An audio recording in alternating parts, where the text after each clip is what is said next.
Welcome to the Infrastructure Podcast. My name is Anthony Oliver, and today, in this, the 50th episode, we're going to talk about cities, specifically how we should be designing our urban landscapes to be both fit for the future and fit for the people of the future. It's a huge and growing issue. The UN reckons that around 57% of the world's population currently lives in an urban environment, and that this number is perhaps as high as 80% in many developed nations. It's a number that's growing fast, both as a percentage but also as an absolute number as the global population increases and our lives become more intertwined and interdependent. And with this change comes a number of challenges and a number of opportunities around creating equity, livability, sustainability and prosperity for inhabitants. And of course, creating safe places to live is vital. The 2017 Grenfell Fire in London certainly highlighted the tragic consequences of failure. We must now, of course, add to that list resilience to climate change. Protecting from flood, from drought, from heat, from storms and from pollution has never been so important. All of which puts our built environment designers, those creating the buildings, the infrastructure and the spaces in between, absolutely in the driving seat and absolutely in the spotlight. Fundamentally better cities create better lives, which is why barely a week goes by without a new report into why and how we should transform our urban landscapes. The latest of which being the New London Agenda by the team at New London Architecture. And I mention this because amongst many other things, my guest today was involved in producing this agenda, and so I hope will be well placed to guide us through the issues. So let's discuss. Welcome to Stephen O'Malley, founder and chief executive of Civic Engineers, a firm with a mission to create inspirational structures and places that have a positive impact on the environment and enable people to lead happier and healthier lives. Stephen, welcome to the Infrastructure Podcast. Anthony, thank you so much. Thanks for the invitation to come and speak to you today on this topic that I find so fascinating. So thank you. Okay, well, let's start by finding out a little bit more about the urban design challenge. In the face of massive global change, the reality is that our urban landscapes are, I think you've said in the past, outdated. They need to evolve, adapt, and become more human-centric, more resilient to climate change and more flexible. So does that mean tearing everything down, Stephen? Does it mean starting again, or can we evolve? How do we get to where we need to be? Well, in your introduction there, you quite rightly identified the accelerating trend towards city living. And I think, over the last 60, 70 years, we've all been sold this sort of dream about the ability to work in one location and then uncouple ourselves from that and live in a different location. And the living location has green fields and open space and lots of room for community and sociability, where our working environments are harder and sort of more urban and tougher in many respects. But actually, I think that's been a fallacy. And I think what we're now realizing, and arguably the car has been the reason why we've pursued that strategy or believed that was possible. But actually what we're realizing now is a life of shorter trips, prioritizing access over mobility offers up much more fulfilling time and lifestyle. So in actual fact, the distances that you travel from where you live to any medical appointment or a school appointment, educational appointment, or access to parks or access to where you work or local retail, if we can sort of make those choices and spatially arrange our neighbourhoods so that they're more compact, we've got much more time, and the chances are we're going to make those journeys by active travel means. So that means we're more likely to, for those of us that can, we're more likely to walk and cycle, right, yeah. And get public transport. And sorry, that has a huge impact on the look and feel of our urban environments and the infrastructure that services them. I mean, you're a civil engineer. You're running a pretty big multidisciplinary practice there, but you're also an expert on the high street, working for the High Street Task Force. You're part of the Academy of Urbanism. You're an associate and expert at the Design Council, a design forum panel member in Scotland, all really focused on creating a better built environment and better urban landscapes. How do all these organisations really help to really get more embedded in that human aspect of how we live? How do they accelerate change? Well, they've all got slightly different agendas, and perhaps therein lies a slight bit of conflict or challenge, because they all are focused on ultimately the same goal, which is to try and create these vibrant, successful, attractive and healthy places. I do feel as though it's never in my view, it's more often than not a good idea to rip up what we already have and start from scratch. It's about evolving what we already have and certainly doing that in a much more carbon sensitive fashion. However, we have got this, while our lifestyles have changed and while a lot of district centres, if you take Manchester here, in very round numbers, there's a sort of 40-fold increase in the number of people living in close proximity to the city centre. The infrastructure that services them is, the Mancunian Way dates from the 1970s. So it hasn't necessarily evolved as rapidly as the wider society has. And society looks to our leaders, to our politicians and business leaders to provide them with the means and environment in which they can flourish. And I think that hasn't quite, it hasn't delivered as of yet. And here we are now, the problem further exacerbated by climate change and the lack of resilience that we're seeing in quite a lot of this infrastructure, particularly when it comes to the absence of nature-based solutions within our built environment. Well, that leadership so often comes from politicians, whether that's national politicians or local politicians. They're working within systems that are underfunded. Every local authority is under pressure. I mean, how do we get around that reality? Because that's really, that local angle is really where it's got to start. But if they're kind of struggling, how do you get around that? There is a relationship here between our progress as a society, and I make this point measured in centuries. And as an engineer, I'd kind of just pivot back to the formation of the Institution of Civil Engineers, which was 1818, and from that point onwards, how engineers have contributed to trying to address these issues for our society. And if you think of the impact that Bazalgette had on dealing with cholera and water pollution while completely reshaping the landscape of central London back in, I think it was the big stink in 1856 or thereabouts. The point here being, Anthony, that actually there needs to be a degree of leadership to help explain why these changes are so important to society. And I think now, where we've got so much money in the wider private networks and private systems, forging closer partnerships with the private sector to provide that longer term political stability and create the business case opportunities for 25, 30 year horizon investment vehicles that also are flexible enough to allow society express their view and have them reballoted on a periodic basis to ensure that there's no divergence between the private sector profit arguably driven priorities and those of an evolving society. One good example of that, if I may quickly add to that point, is, and I'm not saying this is the panacea for all ills, but if you look at business improvement districts, and they provide a parallel source of revenue for particular locations that are reballoted typically every 5 years. And that then means that the boards for those business improvement districts, are constituted from the private and public sector, and they to come together to identify what the priorities are for that investment over that 5 year horizon. And it allows it to adapt and flex and respond to prevailing issues. Okay, we'll dig in a bit more a bit later on about how you see that whole kind of funding issue being solved. But let's talk now about civic engineers, Stephen. You're a group of about 150 plus structural, civil and transport engineers tackling multidisciplinary projects largely in urban areas. The firm was formed in 2013 when you and co-founder Julian Broster took over and repositioned the Stockley engineering business and grew it from, around about 16 staff then to today's business based in Glasgow, Manchester, Leeds, Dublin and London, of course. So what makes civic engineers different from the pack?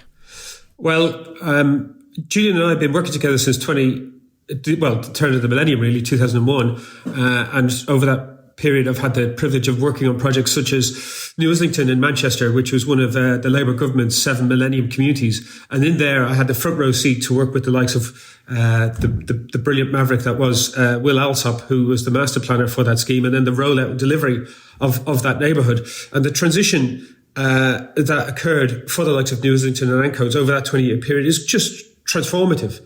So, the tough neighbourhood of Ancoats adjacent to New Islington, you wouldn't have left a milk bottle out on the streets there in the 2000s. And now it's got a Michelin-starred restaurant. And I'm not saying that we're all chasing a Michelin-starred restaurant as a hallmark of progress, but it's remarkable to see a journey of that scale and magnitude over that period. And I think the technical excellence piece for engineers is a given in my view, and in our industry's view. Engineers are just expected, quite rightly, to be technically excellent. I feel as though, circling back again to the original genesis of the institution of civil engineers and our profession, the emotionally intelligent piece of that has been downplayed or sort of sidelined in recent decades. And I think from civic engineers' point of view, we call the business civic engineers because we wanted it of the place and of the people. It's being far more empathetic to the geography, to the place, and to the communities in which we get the privilege to practice. Right. I mean, you also talk about civic conscience, which is a set of behavioural principles that are shaped by your values. I mean, what do you mean? Explain, what's the special something that this civic conscience adds to the whole process of effectively designing and constructing assets? Well, I've been using the sort of example of the World Happiness Index, or not just the example, but the survey, the international survey. I think it's 167 countries that have been taking part in this survey for the last 15 years or so. And in there, there is an evolving set, but a fairly rigorous set of metrics by which each of these societies are measured to culminate in a happiness index metric. And I think what's really interesting there, and slightly frustratingly, is that the Scandinavians always appear in the top 10. The Finns, the Danes, the Dutch, the lowland countries there. And you've really got to ask yourself, how do they manage to do that so successfully? And of course, they're confronted with the same challenges the rest of us are. And in those spaces and in those societies, which millions of people contribute to, they have this sort of ethos of lagom. I'm sure that's not pronounced correctly, and maybe some of your Swedish listeners will challenge me on that. But my understanding of the basic principle there is a life of moderation to a certain extent. And that's, just being far more mindful and sensitive and communal and sort of generously spirited to those that are around you. Yeah. And I think that underpinning ethos is really, really valuable and a bit of a North Star for us as engineers. Well, I mean, I suppose it leads into I think you've got 5 key areas that you talk about. Exploring, not exploiting, and building, not destroying, reusing, not just using. But you also talk about listening and learning. Talk about technical excellence partnered with emotional intelligence. I mean, why is that so important, I suppose, but perhaps so difficult in the built environment sector? How do you succeed in really getting that emotional intelligence to sit alongside the technical excellence? Well, often briefs and projects and business cases and funding are always predicated on a fairly tight sort of outcome or perceived result. And in the pursuit of that, as that question is handed to us as engineers, more often than not, we take that as an absolute requirement. And in coming up with a response and an answer, we attempt to try and lay down a solution which takes you in the most efficient fashion from A to B. So it's very quantitative. Typically, engineers will go for the quantity rather than the quality, the numbers rather than the feeling. I think in more recent decades, I think that's definitely been the prevailing logic and overall sentiment. And my argument would be, well, if we just look out and up as we find ourselves in those spaces and properly listen to the people that will ultimately own and have to live with the types of choices that we make as built environment designers and as engineers, we can add a lot more value to those different schemes. But critically, we also provide ownership for those communities to take on board these pieces of infrastructure, whether it's a building or a public realm or whatever it might be. And that increases the likelihood of it functioning better and for it lasting much longer. Yeah. I'm always intrigued, why does a young person come and work for an organisation like you rather than the ARAPs, the ACOMs, the BDPs, the AKT2s, etc.? I mean, particularly, as you grow from 16 to 150, 200, presumably there's a challenge always to make sure that you continue that focus on the individual desires of the staff that really want to make a difference, rather than just being absorbed into a bigger and bigger machine.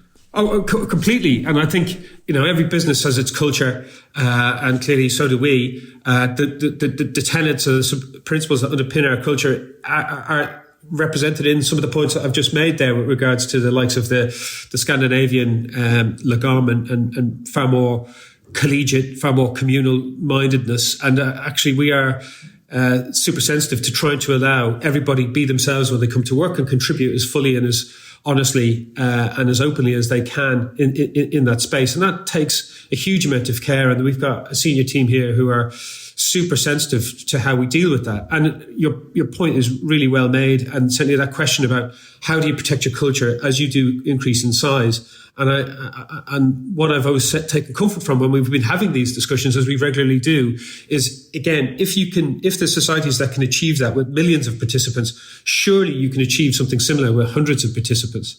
So we feel as though, at least in principle, it's possible.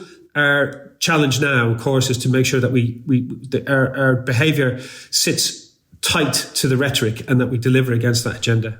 Okay, well, talking a bit about you though, and your background. You know, as I said earlier, you're a civil engineer. You studied engineering in Dublin before you actually moved to Manchester in 2001. You created Civic Engineers, and you've grown into quite a substantial business. It's been a journey. Has it turned out how you thought it might? No, I mean. Dublin is my spiritual home. I'm completely in love with the country, and I've got lots of friends and family there, and I've got the privilege of returning there regularly. But Dublin in the 1990s was a difficult place. Economically, it was super challenging. The opportunities there were pretty thin.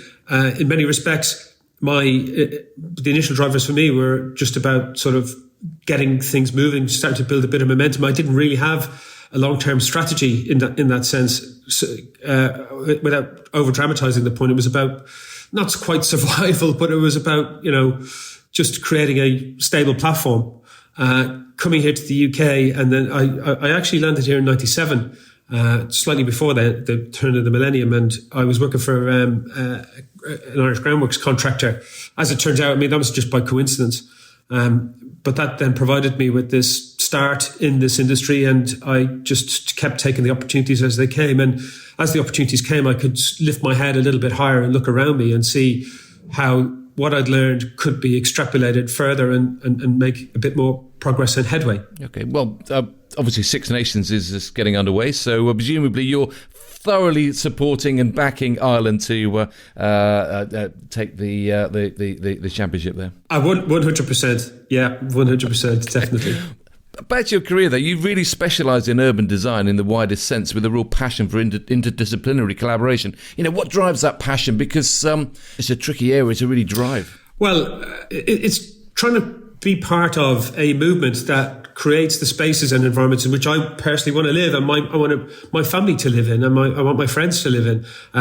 There's so many people that are involved in trying to achieve and deliver successful places, and getting the opportunity and privilege of participating in that is never lost on me.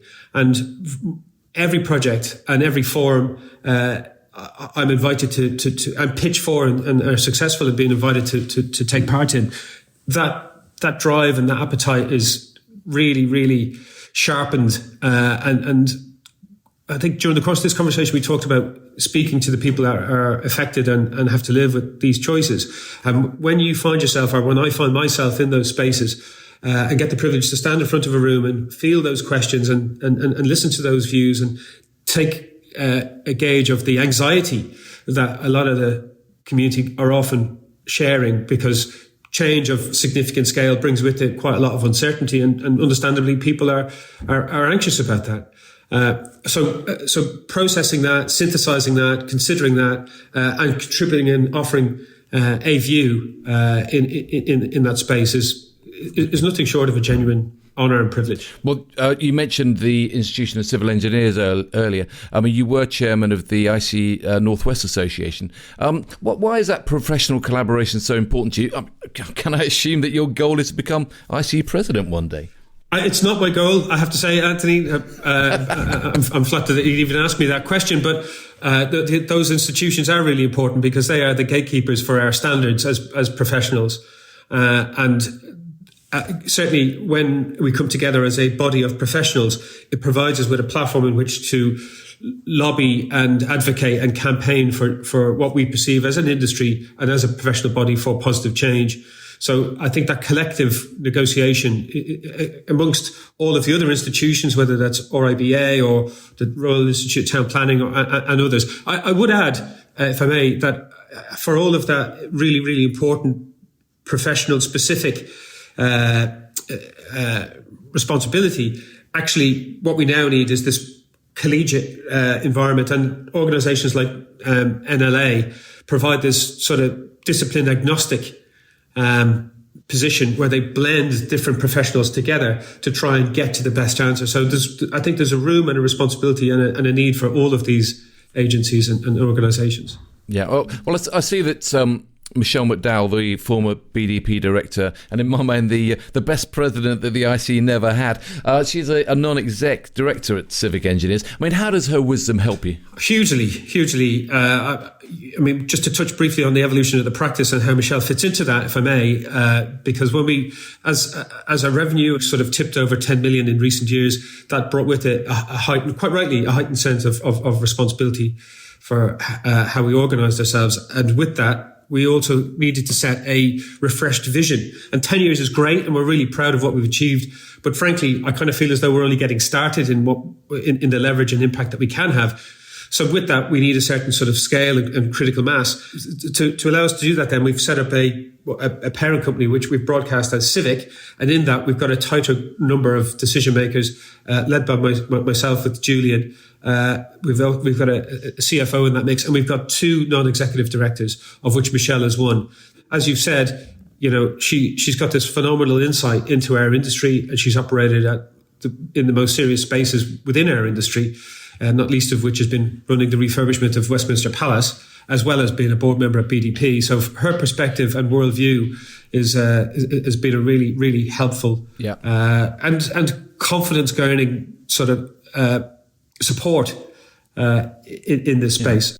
Well, I'll keep my eye out for what Civic gets up to. Meanwhile, though, I'm always interested to hear what people get up to beyond their working lives. And by the look of your profile page, you enjoy a bit of sailing. I mean, is that correct? What, where, and when? Sailing was a lockdown enterprise, so it was completely taking myself, and I undertook this sailing course with Julian, my co-director. And during lockdown, we just decided that actually let's do something totally out of our comfort zone, and we studied to become day skippers, which was a phenomenal experience. And I can tell you that navigating the Swellies and off Anglesey is not for the faint-hearted, particularly in tough weather conditions, but thoroughly enjoyable and really satisfying. And there's nothing from a sailing perspective, of which the pandemic was not that long ago. I'm a sailing novice. The thrill of being out on the water with the wind in full sail and pulling along at 10, 11 knots is really, really satisfying. Well, most people that know me would realise that I would concur wholeheartedly on that. What else do you get up? Obviously, you're going to be watching the rugby over the next 6 or 7 weeks, but what else fires you up when you're not at work? Well, I love spending time with my family, which is fantastic. I've got a daughter who is just doing her A-levels this year. She does reckon that it's like living with a permanent TED Talk. So I do have to apologise to her for that. But beyond that, like many of my peers, I'm not ever that far away from a bike. Various different types of bike, from road bike to casual bike, and that keeps me sane, keeps body and mind tied together. Well, as I asked Simon Rawlinson, who was also a cycling fanatic, I mean, how many bicycles have you got, and what are they? If it's not a personal question. Yeah, well, it's kind of getting to that stage, isn't it? No, 3 bikes. I've got a road bike, I've got a commuting gravel bike, and then I've got a sort of what you might regard as a pub bike that you can leave change up in different locations and not be too concerned about if somebody takes a fancy to it. Right. I've gravel bike. That sounds very on trend, Stephen, I must say, very on trend. Yeah, well, there's got to be one aspect of my character that's on trend, I guess. Well, let's talk a bit more about technical excellence. I mean, you can't really talk about urban design without mentioning, as I said in the intro, the tragic and in many ways the disgraceful impact of the Grenfell Tower fire of 2017. The Moorbeck final report is expected later this year, but Dame Judith Hackett, her report pulled no punches when it described the whole industry as having suffered system failure, with quick and cheap favoured over safe and good. I mean, what would you say we've learned? The Grenfell Fire was absolutely horrendous, and it's absolutely vital that we do recognise that there's lessons to be learned from such a horrendous experience. And I do feel as though, as an industry, in its broader sense, that those lessons are now starting to make their way through into our processes and our protocols, quite rightly, and not too soon. I know that they come with, like all change, with additional risks. So what we're talking about, when I say risks, I mean largely commercial risks, and that's we've got to deal with that. I'm not suggesting we should duck or dive those. On the contrary, and what I'm saying is we need to figure out how we deal with that and adjust our entire supply chain to better deal with these things. And that's a skills and training piece. It's also, change in and of itself is a process. It doesn't happen overnight. So there will be a period of time as the legislation and the regulations are designed and then enacted, and then the market will respond to that. That period of market response is challenging for businesses, and not least of whom are the property developers that have got to try and navigate that space. But do you think we are capable of designing and constructing better cities, of bringing more equity by creating better places to live, not for some, but for all? Absolutely key point, I feel, right at this point in time. We've seen in the last 18 months, we've seen, for example, the by-election down at Uxbridge on the ULEZ ticket, and that had some wider impacts in government policy, or at least government stated positions, bringing our society along with us. And there's those that are significantly concerned, in light of the inflation and cost of living crisis that we've been through over this last 2 years in particular, are quite understandably focused on trying to get to the end of the month, never mind trying to think about what happens to the end of the world and what the impact of climate change might be. There's a sort of survival quality and I've got nothing but the height of sensitivity to those pressures. However, if we break it down, and when we break it down and we talk about what these changes might mean for those individuals, there's a social justice point to this. Having the cost of a car and maintaining a car on your driveway is money that could otherwise potentially be spent on other things for your family and for yourself. And if we can configure our neighbourhoods and spaces in a way that reduces the dependence on car, it can potentially liberate quite a lot of resources for a family back into invest in itself. If I may just add to that, the additional point here about infrastructure and the look and feel and function of infrastructure, if we can get nature-based solutions and sustainable drainage systems, for example, into our streetscapes, because if we can tighten up the geometry, not having so many cars go through them, there is space then available for these other systems to be layered in to them. And that means that as human beings, we get to come into more regular contact with nature through the form of vegetation, birds, insects, and all the rest of it, and biodiversity in our urban environments. And that can only be a good thing. I mean, clearly funding is key, and you mentioned earlier the role of, for instance, business improvement districts and the power of business rates to help transform areas. I mean, why has this funding issue and getting the private sector on board been such a challenge, and how might you suggest that it could start to succeed more? Well, ultimately, urban infrastructure is owned and maintained by the adopting highways, which are typically local authorities. And those local authorities, as we've known for the last 10 years, their funding has been depleted. Without getting into the reasons as to why, that's just a fact. And we now know that there are potential additional pressures on those authorities to just undertake basic services, never mind try and adapt and change entire districts to a more climatically resilient type of system.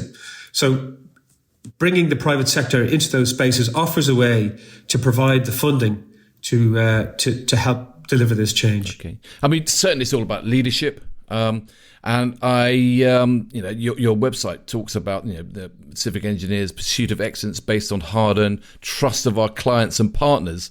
I mean, it's one of the problems that the clients and partners, the local authorities, the central government departments, they don't really understand the built environment.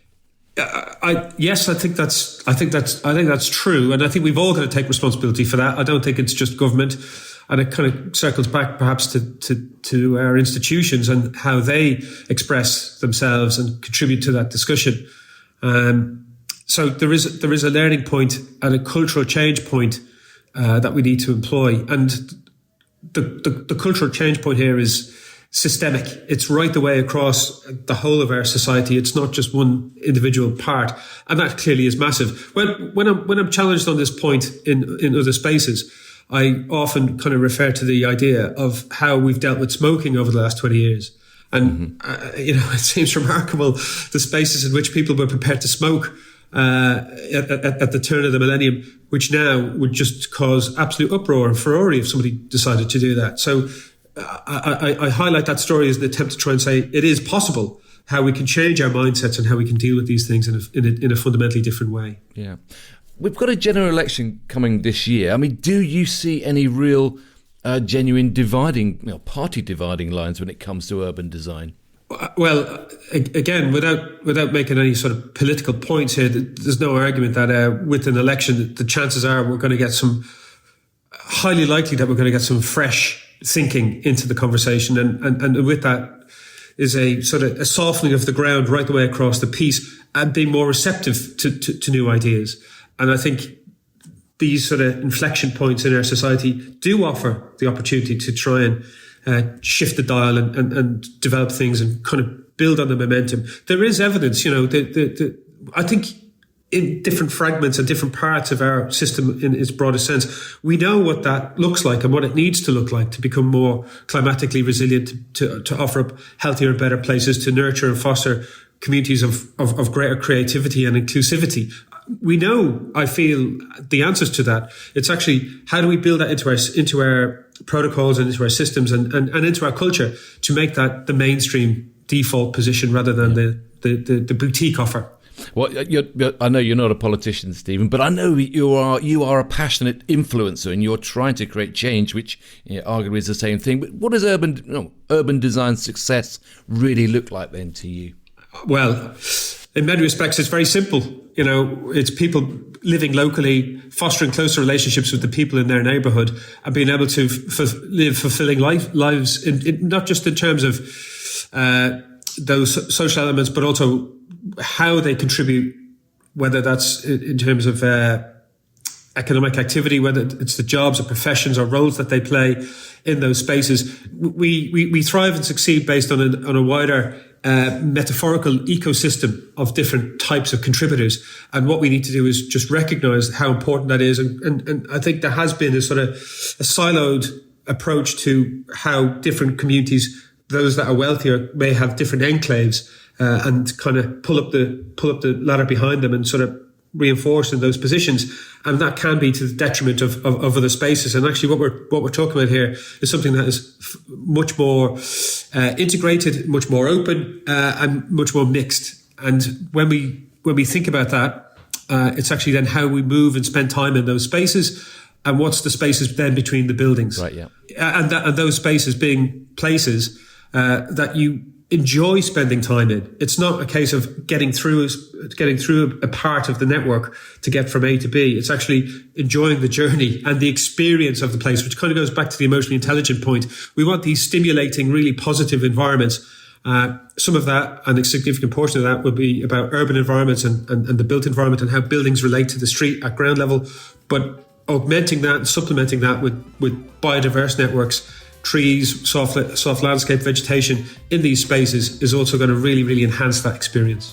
Stephen, it is a fascinating challenge, a really, really important challenge. And I mean, your daughter may complain about having a constant TED Talk, but I think for the rest of us, we're very privileged to have been, that you shared it with us. So a fascinating programme of work you've got going on there. So thanks for sharing it today on the Infrastructure Podcast. I'm delighted to be invited in, Anthony. Thanks so much for your questions. I really appreciate it. Thank you. Thanks, Stephen. That's all we've got time for today, though, but we will have more from the Infrastructure Podcast in the pipeline and more guests to talk to as we continue to probe the big issues faced across the sector. If you haven't done so already, do check out the Infrastructure Podcast website. That's www.infrastructure-podcast.com, where you will find background information and all the latest podcasts to listen to and to share. So thanks for joining us today, and thanks again to Stephen. I look forward to seeing you again very soon.